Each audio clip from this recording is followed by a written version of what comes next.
Halo teman-teman, di sini saya sebagai asisten dosen mata kuliah pengantar teknologi informasi Universitas Muhammadiyah Surabaya. Di sini saya akan menjelaskan tentang perangkat lunak atau software. Software merupakan serangkaian program yang mengontrol operasi dari sistem komputer. Juga merupakan rangkaian prosedur dan dokumentasi program yang berfungsi untuk menyelesaikan masalah yang dikehendaki, seperti sistem operasi, sistem bahasa pemrograman, program utility, dan program aplikasi. Fungsi dari software yang utama adalah melakukan aktivitas bersama-sama dengan hardware yang menyediakan segala sumber daya yang bisa digunakan sebuah komputer, bertindak sebagai perantara antar pengguna user dengan perangkat keras untuk melakukan aktivitas dengan perintah yang harus dilakukan dalam software komputer. Secara umum, software itu dapat dikelompokkan menjadi 4 bagian, yaitu yang pertama adalah sistem operasi. Apa itu sistem operasi? Sistem operasi merupakan program yang berfungsi untuk mengatur sistem kerja seluruh komputer seperti layaknya penerjemah antara hardware dan software.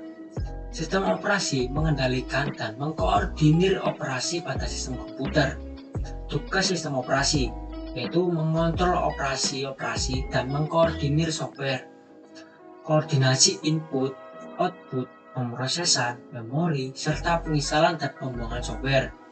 Sistem operasi menentukan program yang mana dijalankan dan kapan alat yang mana digunakan juga, seperti memori atau input-output.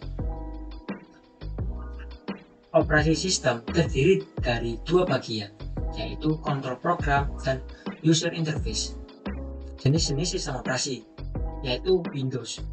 Windows adalah milik perusahaan Microsoft yang dipimpin oleh William Bill Gates, merupakan sistem operasi yang berbayar.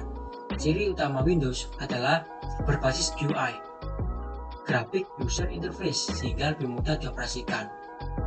Jenis-jenis Windows yang ada seperti Windows 95, Windows NT, Windows 98, Windows 2000, Windows 2000S, 2003, Windows 2008, Windows Vista, dan yang sekarang itu kita ada Windows 10. Dan setiap generasi mungkin Windows ini akan bertambah lagi. Yang kedua adalah Unix. Unix sendiri merupakan nama sebuah sistem operasi yang asal mulanya dikembangkan pada laboratorium Bell AT&T. Unix merupakan suatu sistem operasi yang dikembangkan dengan bahasa C. Kemampuan Unix seperti multi-user. Sistem multi-user dapat digunakan oleh lebih satu orang pada satu saat. Dan kedua adalah multitasking. Sistem ini dapat melakukan beberapa tugas atau proses pada waktu yang bersamaan. Yang ketiga adalah Linux. Linux merupakan sistem operasi bebas dan terbuka atau open source berlisensi GPL, yang mana pendistribusian dan pengembangannya bisa dilakukan secara bebas dengan mengikuti kode program asal sebagai turunannya. Selain sebagai software open source, Linux juga merupakan software public domain, yaitu perangkat lunak yang tanpa hak cipta. Sistem Linux tersusun dari 3 komponen penting, yaitu yang pertama adalah kernel. Apa itu kernel? Yaitu menyediakan semua fungsi yang diperlukan untuk menjalankan proses dan menyediakan layanan sistem untuk memberikan pengaturan dan proteksi ke sumber daya perangkat keras, termasuk pada virtual memory. Kernel mengimplementasikan semua fitur yang diperlukan supaya dapat bekerja sebagai sistem operasi. Yang kedua adalah perpustakaan sistem, yaitu menentukan kumpulan fungsi standar di mana aplikasi dan berinteraksi dengan kernel, dan mengimplementasikan hampir semua fungsi sistem operasi yang tidak memerlukan hak penuh atas kernel. Perpustakaan juga dapat menyediakan versi lebih kompleks dari sistem call dasar. Yang ketiga adalah utilitas sistem, yaitu program yang melakukan pekerjaan manajemen secara individual. Nah, yang kedua yaitu bahasa pemrograman atau programming language adalah perangkat lunak bahasa yang digunakan dengan cara merancang atau membuat program sesuai dengan struktur dan metode yang dimiliki oleh kumpulan perintah program. yang telah dibuat oleh pemrogram itu sendiri. Kumpulan perintah ini harus dimengerti oleh komputer, berstruktur yang disebut sintak dan bermakna. Menurut tingkatannya, bahasa pemrograman dibagi atas 3 tingkatan, yaitu yang pertama, program tingkat rendah. Bahasa program jenis ini sangat sulit dimengerti karena instruksinya menggunakan bahasa mesin. Biasanya dimengerti hanya pembuatnya, karena isi programnya berupa kode-kode mesin. Bahasa pemrograman tingkat menengah merupakan bahasa pemrograman tingkat menengah di mana pengguna instruksi sudah mendekati bahasa sehari-hari. Walaupun begitu, masih sulit untuk dimengerti dan tergolong ke dalam bahasa ini adalah assembler. Yang ketiga adalah bahasa pemrograman tingkat tinggi, merupakan bahasa tingkat tinggi yang mempunyai ciri lebih terstruktur, mudah dimengerti karena menggunakan bahasa sehari-hari.